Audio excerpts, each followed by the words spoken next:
Saudara, hari ini Litbang Kompas merilis hasil survei elektabilitas Pilkada Jakarta. Dan hasilnya, pasangan nomor urut 1, Ridwan Kamil Suswono, bersaing ketat dengan pasangan calon nomor urut 3, Pramono Anung Rano Karno.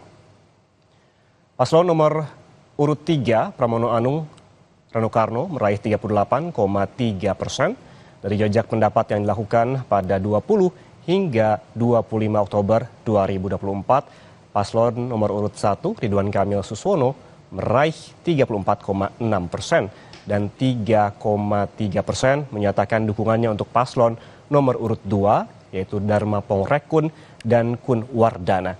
Sementara 23,8% responden masih belum menentukan pilihan atau tidak menjawab. Survei ini dibiayai sepenuhnya oleh PT Kompas Media Nusantara. Selengkapnya soal hasil survei Anda bisa baca di harian Kompas atau kompas.id.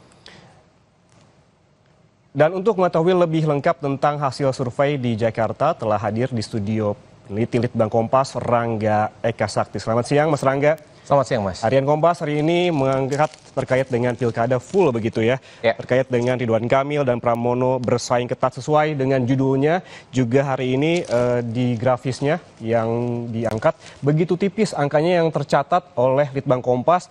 Antara Ridwan Kamil Suswono dan Pramono Anung Rano Karno 34,6% dan 38,3% hanya terpaut 4, sekian persen. Kemudian apa yang ditemukan dari fenomena ini? Karena memang banyak sekali pembaca yang cukup terkejut dengan hasil survei Litbang Kompas. Ya, jadi memang pertama bahwa pengukuran ini kan yang terakhir ya dari Litbang Kompas sebelumnya itu memang sebelum ada paslon yang sudah fix begitu ya. Dari sini memang terlihat bahwa pertama kontestasi itu masih ketat.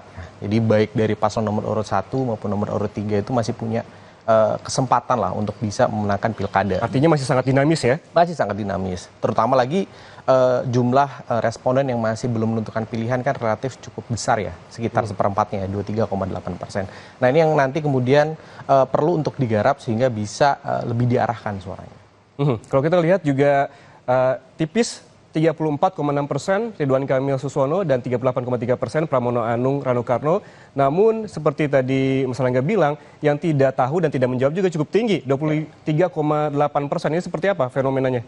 Ya, jadi memang kalau kita lihat masyarakat Jakarta itu cukup rasional ya. Jadi memang tipikal karakteristik masyarakat yang rasional itu banyak pertimbangannya. Dalam waktu yang tersisa ya 2-3 minggu ini memang baik paslon nomor urut 1, 2, dan 3 harus benar-benar bisa menyentuh langsung masyarakat, bisa menjabarkan dengan lebih clear lagi kira-kira gagasan dan visi-misinya seperti apa. Pertimbangan menjadi hal penting yang ya dipilih-pilih begitu oleh masyarakat yang tadi 23% yang belum menentukan. Ini juga diangkat oleh Litbang Kompas, pertimbangan untuk memilih terkait dengan elektabilitas paslon Pilkada Jakarta 2024. Ada beberapa poin yang diangkat, ada sosok Cagup, sosok Cawagup, keduanya tidak tahu dan tidak menjawab. Yang tertinggi justru sosok Cagupnya. Ini seperti apa, Mas? 64,5%. Ya, bahwa berarti mayoritas memang melihatnya di sosok Cagupnya. Ya mungkin karena memang tapi sangat jomplang begitu ya. Di sosok Cawagup justru hanya 22%. Iya, Mas. Jadi karena memang masyarakat kita berarti menilai bahwa nantinya yang punya kuasa lebih untuk membuat kebijakan, kemudian membuat peraturan itu berarti di sosok Cagupnya gitu. Artinya yang mempertimbangkan selain sosok Cagup Cawagup, karena ini masih dalam rentang kampanye, apakah jadi turut diangkat oleh Litbang Kompas terkait dengan sosok yang mendukung seperti data di belakang ini. Survei Litbang Kompas 20 hingga 25 Oktober, pertimbangan pilihan calon gubernur. Ini yang didukung oleh Joko Widodo sebesar 46,6%. Dan yang mengejutkan besar sekali yang didukung oleh Prabowo Subianto atau Presiden Prabowo Subianto 49,7%. Kemudian yang didukung oleh Ahok 39,9%. Yang didukung oleh Anies juga cukup tinggi 44,2%. Berarti intinya ada korelasi. Sejumlah tokoh mendukung siapa dengan pertimbangan warga untuk memilih paslon tertentu. Ya, dari hasil kita memang ada indikasi begitu ya, Mas ya. Jadi ini kan kita mencoba melihat efek dari endorsement. Kira-kira ketika ada sosok seperti Pak Jokowi, Pak Prabowo, Pak Ahok, dan Pak Anies ini kira-kira seperti apa efeknya. Ini perlu dimaknai bahwa bukan berarti kemudian elektabilitasnya meningkat sebesar sekian persen atau langsung terkonversi menjadi suara begitu ya. Tapi paling tidak kita bahasakannya adalah pertimbangan. Jadi ketika Pak Jokowi itu memberikan mungkin sinyal itu, endorsement kepada salah satu paslon, itu sekitar 46,6% itu kemudian semakin mempertimbangkan. Sama halnya dengan yang di sini yang paling tinggi ya, Pak Presiden Prabowo Subianto, ketika memberikan sinyal dia sekitar 50% dari responden kita kemudian semakin mempertimbangkan sosok yang di-endorse oleh Pak Prabowo begitu, Mas. Artinya semakin mempertimbangkan, bukan sudah Pasti. memastikan begitu. Kita mengingat bahwa Joko Widodo juga Presiden Prabowo Subianto tampak sudah menemui begitu salah satu paslon begitu. Kemudian ini justru kalau kita melihat dari survei Litbang Kompas angkanya tidak terpaut jauh. Artinya ini seperti yang dibilang Mas Rangga tadi, belum memastikan atau memilih baru mempertimbangkan seperti itu. Ya. Dan kemudian yang juga diangkat oleh Litbang Kompas terkait dengan elektabilitas paslon Pilkada Jakarta 2024 mengenai alasan memilih, banyak sekali variabelnya. Yang paling dominan apa, Mas? Kalau kita lihat di sini memang tadi ya seperti saya ceritakan bagaimana masyarakat Jakarta itu cenderung rasional, maka faktor-faktor yang kemudian dipertimbangkan itu lebih ke yang sifatnya kualitas. Misalnya yang paling tinggi 30,7% itu adalah pengalaman cagup dan cawagup gitu misalnya dalam pemerintah. Kita lihat di setiap paslon itu kan memang relatif sudah pernah memiliki jabatan di posisi yang strategis begitu ya. Di paslon nomor urut 1 Pak Ridwan Kamil dulu mantan gubernur, kemudian di paslon nomor urut 2 Pak Dharma itu dulu jenderal polisi gitu. Kemudian di paslon nomor urut 3 Pak Pramono Anung itu dulu adalah berada di dalam kabinetnya Pak Jokowi.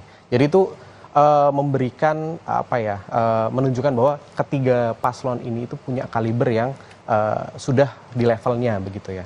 Sama juga dengan visi misi dan program kerja yang juga mendapatkan porsi cukup besar di 20,4%. Dan juga kualitas cagup dan cawagupnya termasuk kemudian latar belakang pendidikan, latar belakang pekerjaan sebelumnya itu juga relatif tinggi. Ini sebenarnya menunjukkan bagaimana pertimbangan-pertimbangan rasional tadi itu cukup tinggi di wilayah Jakarta ini. Pertimbangan-pertimbangan rasional ini berarti yang memang ditampilkan pada saat kampanye. Iya. Yang turut dipertimbangkan dan juga diangkat oleh Litbang Kompas. Ya.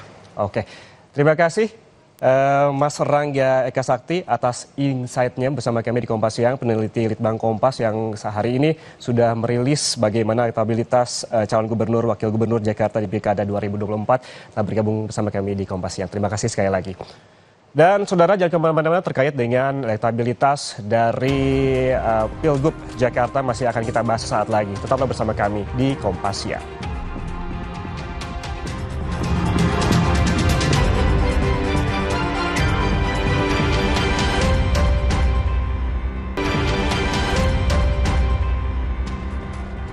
Saudara, ulasan lengkap mengenai survei Pilkada Jakarta yang telah tadi kita bahas kembali bersama analis politik Universitas Paramadina, Ahmad Hoirul Umam. Selamat siang, Mas Umam, melalui saluran Zoom. Selamat siang, Mas Diandra.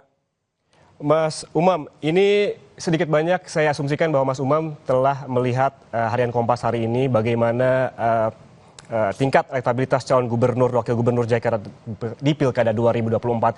Ada angka presentasi yang tipis antara paslon 01 dan 03.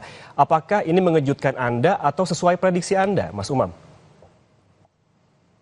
Ya, tentu hasil dari survei Litbang Kompas ini menjadi angka yang cukup mengejutkan, meskipun di beberapa hasil survei yang lain juga mengkonfirmasi temuan dari survei Litbang Kompas kali ini, bahwa kemudian hasil dari elektabilitas pasangan Pramono Rano Karno justru secara tipis lebih leading dibanding dengan RK dan Suswono.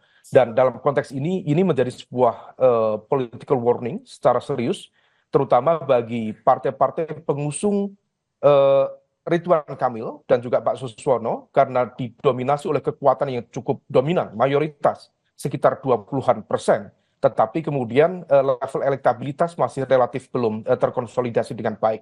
Di saat yang sama tentu ini juga menjadi sebuah evaluasi cukup serius bagi tim pemenangan Ridwan Kamil itu sendiri, karena ini mengindikasikan bahwa konsolidasi kekuatan di level akar rumput belum mampu mensosialisasikan secara optimal gagasan, cara pandang, termasuk juga hasil debat yang kemarin di beberapa kesempatan yang lalu.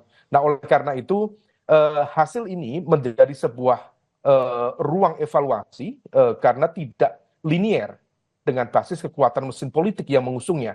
Kalau Pak Pramono diusung praktis oleh PDIP saja dengan kekuatan sekitar 20-an% bahkan kurang ya sekitar 16%, tetapi mampu mengenerate elektabilitas di angka sekitar 38%, sementara 80% kekuatan politik hanya mampu berada di angka sekitar 34%, maka ada gap yang cukup serius. Dan ini masih ada ruang bagi masing-masing kekuatan. Satu, tentu mengkonsolidasikan basis kekuatan massa pemilih loyalnya, sekaligus masuk pada efek kekuatan swing voters.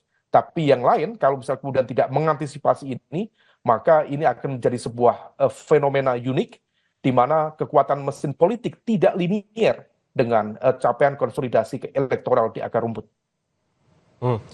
Masih ada gap, tapi juga masih ada ruang dari masing-masing paslon, terutama 01 seperti dan 02 dan 03 seperti yang kita lihat di Litbang Kompas hari ini. Kemudian menurut Anda apa yang membuat faktor apa yang membuat paslon nomor urut 3 ini mendapatkan angka lebih dari 38%? Apakah dari strategi kampanye kah atau seperti apa, Mas Umam? Ya, memang dinamika politik lokal di Jakarta tampaknya berpengaruh cukup signifikan terhadap konsolidasi kekuatan elektoral paslon Pramono Anung dan juga Rano Karno. Karena di penghujung dinamika politik pilkada lokal yang lalu, terutama di DKI Jakarta, ada satu elemen kekuatan. Salah satunya adalah basis pemilih loyal Anies yang tampaknya tidak menemukan cara pandang yang cukup sama dengan pasangan Ridwan Kamil. Sehingga ketika kemudian di beberapa menit terakhir yang lalu ada upaya konsolidasi Anies Baswedan misalnya dengan PDIP. Kemudian hal ini memunculkan cara pandang terutama di basis pemilih loyal Anies untuk memberikan dukungan kepada elemen kekuatan yang dianggap memiliki kedekatan secara politik. Dan ini dikonfirmasi oleh beberapa sel-sel kekuatan di sana yang kemudian ada link up secara massa, secara basis pemilih loyal di dua kekuatan itu, sehingga kemudian ada merging political forces di antara kubu dari lingkar dekat Anies Baswedan dengan tim mesin dari Pramono Anung yang dimotori oleh PDIP. Nah, ini yang tampaknya harus diantisipasi betul, karena kalau misal kemudian tidak mampu mengantisipasi ini, Ridwan Kamil juga akan tercecer. Dan ditambah satu hal poin penting, ada slip of tongue, keseleo lidah yang juga disampaikan oleh wakil gubernur Ridwan Kamil, yaitu calon wakil gubernur yaitu Pak Suswono, terkait dengan hal-hal yang bisa menjadi alat degradasi secara politik yang cukup signifikan, yaitu terkait dengan isu janda dan lain sebagainya, yang ternyata bisa ditarik dalam ranah isu politik identitas dan keagamaan. Nah, ini yang tampaknya menjadi blunder cukup serius, bahkan Pak Suswono sendiri harus mengklarifikasi dengan klarifikasi yang sangat serius, dan ini mengindikasikan bahwa ada dampak elektoral yang harus diantisipasi secara serius ke depan. Ya, slip tongue ini jangan sampai menjadi bumerang begitu ya, Mas Umam. Namun kalau kita melihat lagi mengacu ke survei Litbang Kompas hari ini, memang marginnya tipis begitu antara paslon 01 dan 03. Namun kita lihat lagi yang tidak menjawab juga cukup banyak dan belum menentukan juga cukup banyak sebesar 23,8%. Artinya masih banyak peluang dan dinamikanya masih cukup tinggi. Sementara pencoblosan kurang dari 3 pekan lagi. Kemudian langkah-langkah apa saja yang bisa dilakukan para paslon ini untuk bisa meraih suara bagi mereka yang belum menentukan pilihan?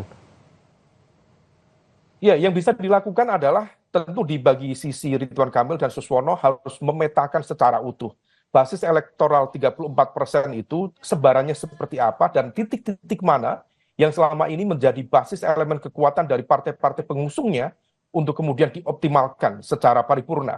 Karena kalau misal kemudian kekuatan politik, partai politik pengusung tidak bergerak secara signifikan, maka hal ini akan menjadi sebuah anomali.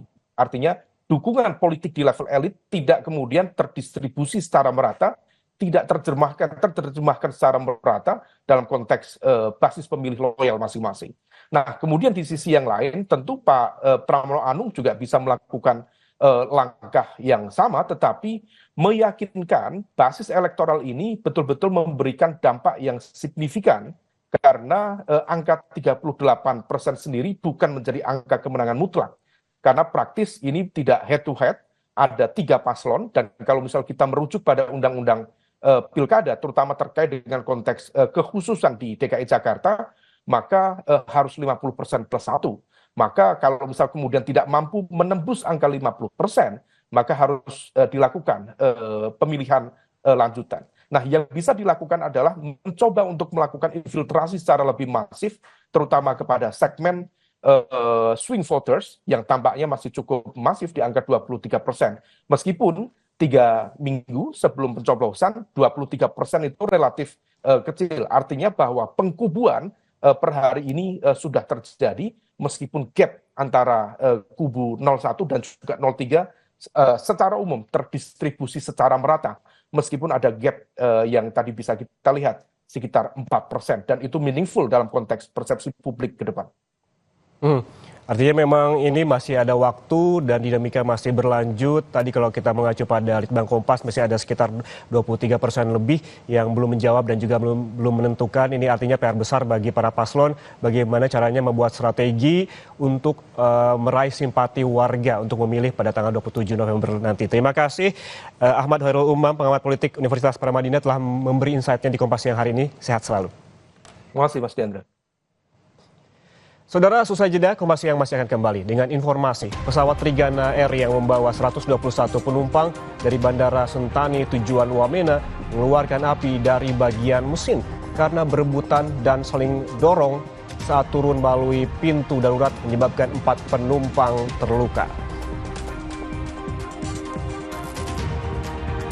Jelang pemilihan Presiden Amerika Serikat, pengamanan di Washington DC diperketat. Hal ini lantaran peringatan kemungkinan adanya protes dengan kekerasan di Amerika Serikat. Informasi selengkapnya kami hadirkan seusai jeda bersama rekan Mercy Tirayo.